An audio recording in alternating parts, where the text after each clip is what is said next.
I learned a lot.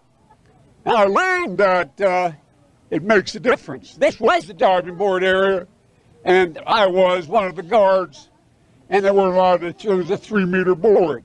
And you fell off sideways, you landed on the darn cement over there. And Corn Pop was a bad dude, and he ran a bunch of bad boys. And and back in those days, you see how things have changed. One of the things you had to use, if you used pomade in your hair, you had to wear a bathing cap. And so he was up on the board, wouldn't listen to me. I said, "Hey, mister, you, off the board, I'll come up and drag you off." Well, he came off, and he said, "I'll meet you outside." My car, these were all public housing behind it. My car, there was a gate out here. I parked my car outside the gate. And he said, "I'll be waiting for you." He's ready to murder 3 guys in straight razors. Not a joke. There's a guy named Bill Wright, Mouse, the only white guy, and he did all the pulls. He was the mechanic. And I said, "What am I going to do?" He said, "Come down here in the basement where all the pull filter is."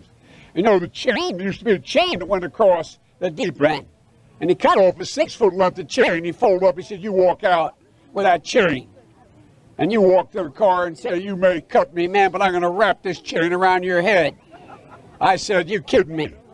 He said, "No, if you don't come back." And he was right. So I walked out with the chain. And I walked up to my car. And those days, used to remember the straight razors, you'd bang them on the curb, get them rusty, put them in the rain barrel, get them rusty. And I looked at him, but I was smart then. I said, "First of all," I said, "when I tell you to get off the board, you get off the board, and I'll kick you out again. But I shouldn't have called you Esther Williams. I apologize for that. I apologize, but I didn't know that apology was going to work."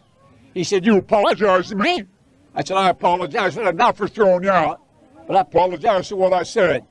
He said, "Okay," closed the straight razor, and my heart began to beat. Yeah.